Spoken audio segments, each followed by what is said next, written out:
Hello students, हम लोगों ने 4 पार्ट तो मूल कॉन्सेप्ट के पढ़ लिए।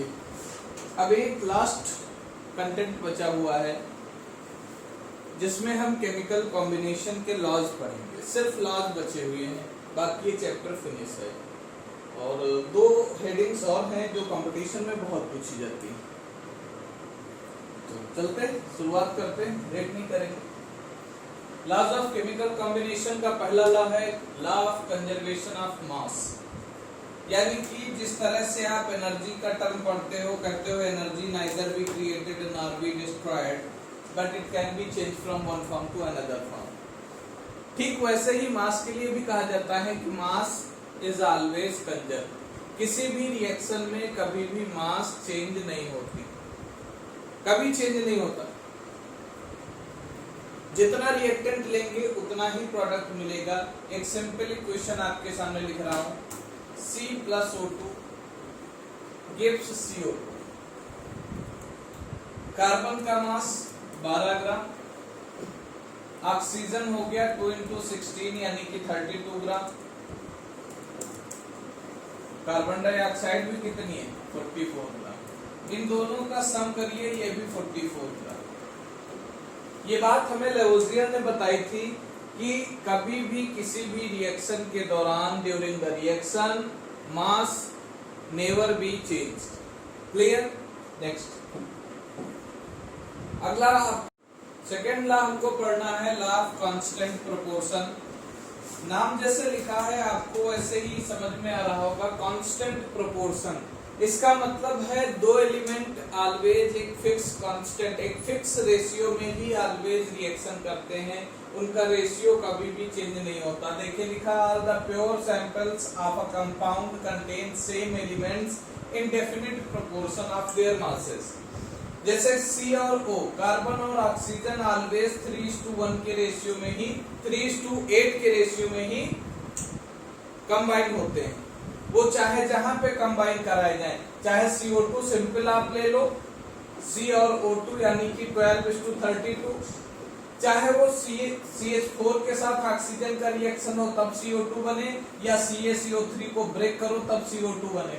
जो C और O का कॉम्बिनेशन है it is always definite, then they form CO2। अगर 3:8 के रेशियो में ये रिएक्ट करेंगे देन ये ऑलवेज हमको CO2 ही देंगे।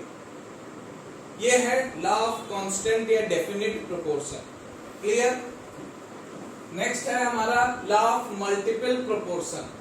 डाल्टन ने दिया था। मल्टीपल प्रोपोर्शन का मतलब है अगर 2 एलिमेंट आपस में कंबाइन हो रहे हैं तो उनमें से एक एलिमेंट को अगर फिक्स रखा जाए और दूसरे के रेशियो चेंज किए जाए, दूसरे का अमाउंट बढ़ाया जाए, तो it always in its multiples. Multiple का मतलब यहाँ पे ध्यान से देखिए, कार्बन को हमने फिक्स कर दिया और ऑक्सीजन बढ़ाते जाए तो पहला कंपाउंड बनेगा CO, दूसरा हो गया CO2। अब CO का रेशियो क्या है 12:32 और CO2 में क्या है 12:48।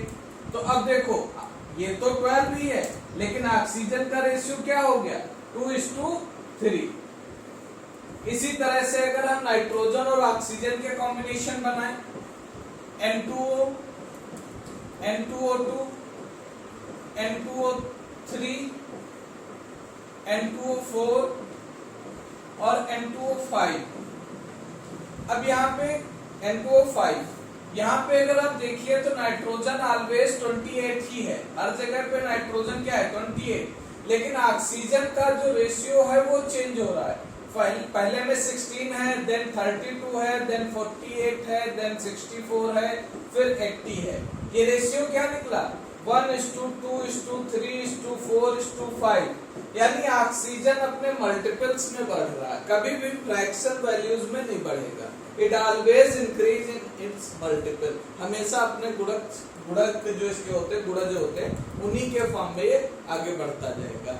इसको कहते हैं लॉ ऑफ मल्टीपल प्रोपोर्शन। जब एक एलिमेंट कांस्टेंट हो और दूसरे के रेशियो को बढ़ाया जाए तो ये हमेशा अपने मल्टीपल्स में बढ़ेगा, कभी भी फ्रैक्शनल वैल्यू में नहीं बढ़ेगा। इसके बाद जो अगला है वो है लॉ ऑफ रेसिप्रोकल प्रोपोर्शन।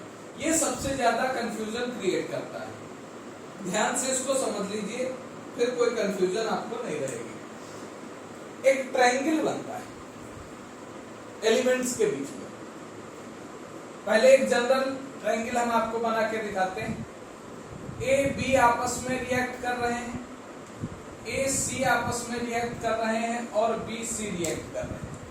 ध्यान से सुनिएगा मैं क्या कह रहा हूं। ये एक ट्रायंगल बन गया, तीनों में कुछ सिमिलैरिटी। ये जो बी और सी हैं, इनके रिएक्ट करने का जो रेशियो होगा, रेशियो ऑफ बी एंड सी आपस में जो रिएक्ट करेंगे, यही रेशियो इनका जब ये ए और सी के साथ, यानी ये दोनों एलिमेंट जब किसी थर्ड कॉमन एलिमेंट के साथ, ये दोनों एलिमेंट किसी थर्ड कॉमन एलिमेंट के साथ जब अलग अलग रिएक्शन करेंगे, उसमें भी इनके जो अपने रेशियो होंगे वो सेम होंगे। यानी A:B और A:C, यहां से जो B:C निकलेगा that is equal to this B:C, ये सेम होगा। ये हमको दिखाना है। देखिए कैसे, हमारे पास है CH4, हमारे पास है CO2 और हमारे पास है H2O। ध्यान से देखिए,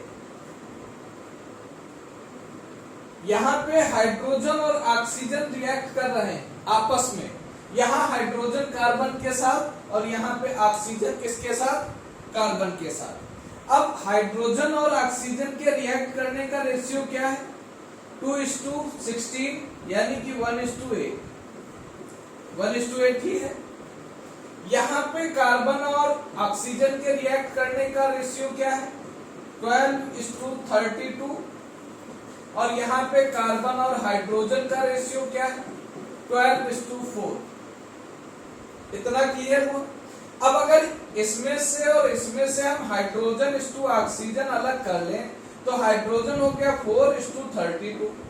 ये सिंप्लीफाई होगा तो क्या बनेगा, 1:8, दैट इज सेम। यानी कोई भी दो एलिमेंट ऐसे जो आपस में रिएक्ट कर रहे हैं, वो जब किसी थर्ड कॉमन एलिमेंट से रिएक्ट करेंगे तब भी उनका रेशियो ऑलवेज इक्वल होगा, वो चेंज नहीं होगा, वो कांस्टेंट रहेगा। This is law of reciprocal proportion. Clear, अच्छी बात। आगे बढ़ते हैं। इसके बाद हमको पढ़ना लॉ ऑफ गैसियस वॉल्यूम्स, यानी गैसेस के वॉल्यूम्स का law.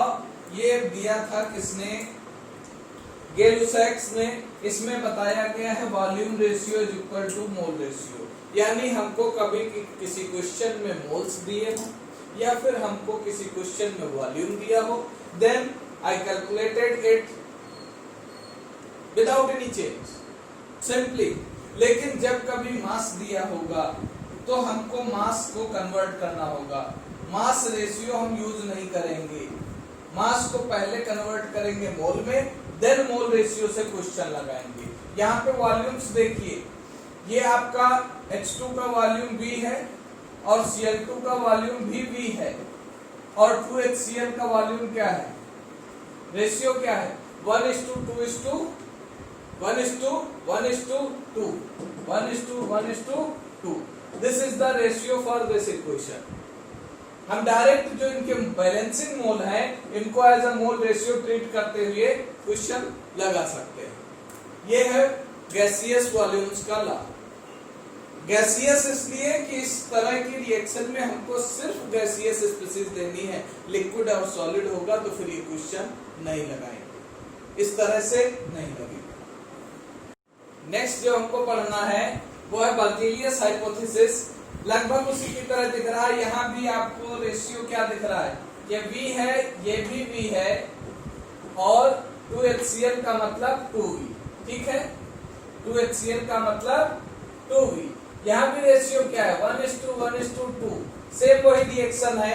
under the similar condition of temperature and pressure equal volume of all gases contain same number of atoms। यानी कभी भी उनके एटम्स चेंज नहीं होंगे अगर क्या है कंडीशन है टेम्परेचर और प्रेशर इक्वल हो तो उनके कभी भी एटम्स चेंज नहीं होंगे।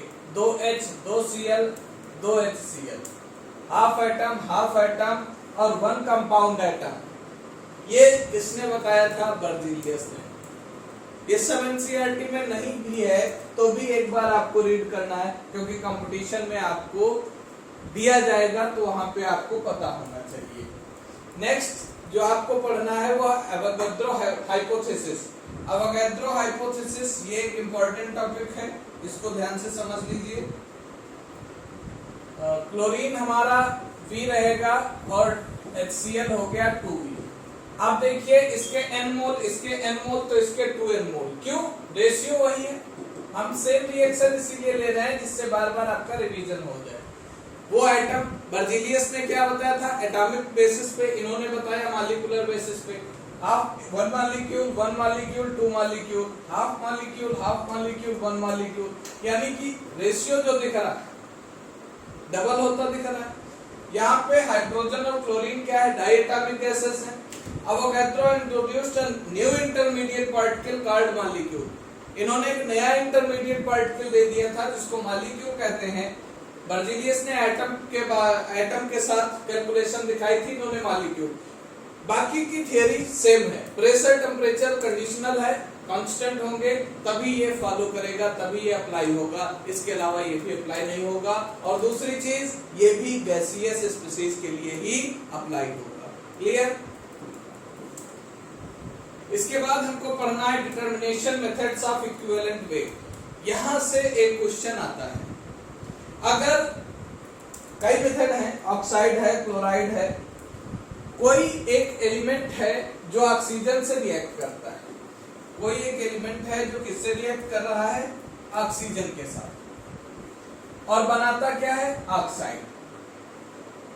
तो हमको बताना है, अब ऑक्साइड का तो इक्विवेलेंट वेट फिक्स होगा, लेकिन इस एलिमेंट का इक्विवेलेंट वेट हमको नहीं पता है। हमसे पूछा जाता है इसका इक्विवेलेंट वेट बताइए, मास दिया जाएगा, मास आपको क्वेश्चन में गिवन रहेगा और इक्विवेलेंट मास निकालना होगा। कई बार इक्विवेलेंट भी निकालने पड़ते हैं, तो हमेशा ध्यान रखिएगा। मिली इक्विवेलेंट से मैंने आपको बताया था, रिएक्ट करने वाली किन्हीं भी दो स्पीशीज के मिली इक्विवेलेंट या फिर इक्विवेलेंट सेम होते हैं। इक्विवेलेंट का मतलब है weight upon equivalent weight, weight upon equivalent weight, that is W1 upon E2, W1 upon E2 और W2 माइनस W1 अपॉन 1, ये ऑक्सीजन हो गया। हमको बताया गया W1 किसका मास है? एलिमेंट का, और W2 मास किसका है? जो कंपाउंड फॉर्म हो रहा है यानी प्रोडक्ट का। तो ऑक्सीजन कितनी यूज होगी? W2 minus W1। किससे पता चला? Law of conservation of mass से। इसलिए पहले वो लॉस पढ़ा है क्योंकि उनका एप्लीकेशन यहाँ है। ऑक्सीजन का mass this plus this is equal to this, तो अब ऑक्सीजन का मास क्या होगा? W2 minus W1। तो ये फार्मूला आपका बना, इससे आप ऑक्साइड के निकालोगे। क्लियर लिख दे रहा हूं, W2 upon E2 is equal to W2 minus W1 upon A। इससे आप इक्विवेलेंट मास निकाल सकते हैं, लेकिन तब जब ऑक्साइड फॉर्मेशन हो रहा हो। अगला point, hydrogen displacement method. Hydrogen को डिस्प्लेस करके कैसे हम निकाल सकते हैं? कोई मेटल एसिड से रिएक्ट करेगा तो साल्ट बनेगा, ठीक है, और ये W2 यहाँ नहीं है, W2 यहाँ लिखा हुआ है, ठीक है, इसको हम हटा दे रहे हैं यहाँ से। तो ये मेटल जब एसिड से रिएक्ट करेगा तो हाइड्रोजन लिबरेट करेगा। ये रिएक्शन आपने पढ़ी थी, 10th में भी पढ़ी है। Equivalent of metal is equal to equivalence of hydrogen, जैसे वहां पे पढ़ा था, सेम वैसे ही एक जनरल फार्मूला होता है, मास अपॉन इक्विवेलेंट मास। हमने इक्विवेलेंट जब इक्वल कर रखे हैं तो मास अपॉन इक्विवेलेंट मास के रेशियो इक्वल हो जाएंगे। ये किसका रहेगा? मेटल का। ये किसका रहेगा? हाइड्रोजन का। हाइड्रोजन का इक्विवेलेंट आपको पता है, मास क्वेश्चन में गिवन रहेगा, इक्विवेलेंट मास मेटल का निकाल लेंगे, बहुत ही। इसके बाद जो मेथड है अगला वो है डबल डिस्प्लेसमेंट मेथड, यानी इसमें आपको दो साल्ट होंगे, दोनों की वैल्यूज गिवन होंगी। Similarly W2 is metal sulphate, metal chloride था, सल्फ्यूरिक एसिड से रिएक्ट करेगा तो हाइड्रोजन रिप्लेस होगा, double displacement method 10th class में पढ़ते हैं पहले चैप्टर में। मेटल सल्फेट बना तो मास अपॉन इक्विवेलेंट मास। अब मेटल क्लोराइड का इक्विवेलेंट मास क्या होगा? मेटल का इक्विवेलेंट मास प्लस क्लोराइड का। मेटल सल्फेट के लिए क्या हो जाएगा? मेटल का प्लस सल्फेट का। तो सल्फेट और क्लोराइड के लिए सल्फेट का SO4-2 कैसे बना SO4-2? ये आप देखेंगे, बेसिक इंपॉर्टेंट टॉपिक्स प्लेलिस्ट बनी हुई है, उसमें दिया है, उसका लिंक हम आपको डाल देंगे। ये SO4 पे -2 क्यों होता है, ऑक्सीजन 4 ही क्यों होता है, ये वहां से आप देख लेंगे। तो इससे आपको पता चल गया कि इक्विवेलेंट वेट कितना है, 48। अब यहां से मेटल निकल आएगा, क्योंकि मास क्वेश्चन में दिया रहेगा, इक्विवेलेंट मास दोनों तरफ सेम है। मेटल जो इक्वेशन बनेंगी सॉल्व करेंगे, एक अननोन वैल्यू है, इजीली आपका क्वेश्चन सॉल्व हो जाएगा। नेक्स्ट जो मेथड है determination method of atomic weight. इस टॉपिक पे क्वेश्चन बहुत बनता है। हमको स्पेसिफिक हीट दी जाती है और एटॉमिक मास कैलकुलेट करना होता है। रिलेशन जल्दी कहीं लिखा नहीं मिलता है, इसलिए इसको बहुत अच्छे से लिख लीजिए। कुछ नहीं है, बहुत छोटा रिलेशन है। Atomic mass is equal to 6.4 upon specific heat. आपको स्पेसिफिक हीट दी जाती है और एटॉमिक मास निकालना होता है एक लाइन का क्वेश्चन, लेकिन ये फार्मूला डायरेक्ट कहीं नहीं दिया है, आपकी बुक्स में नहीं है, और क्वेश्चन ही आपको दिया जाता है, तो कैसे लगाएंगे? इसलिए नोट कर लीजिए, स्पेसिफिक हीट हमेशा कैलोरी पर ग्राम में होना चाहिए। अगर जूल में दी है तो फिर उसका इंटर कन्वर्जन करना पड़ेगा, तभी ये अप्लाई होगा। क्लियर? अगला पॉइंट, वेपर डेंसिटी मेथड। पीछे याद करिए कहां पे वेपर डेंसिटी आई थी? केमिकल फार्मूले में दो फार्मूले पढ़े थे, एक मॉलिक्यूलर फार्मूला, एक एम्पिरिकल फार्मूला।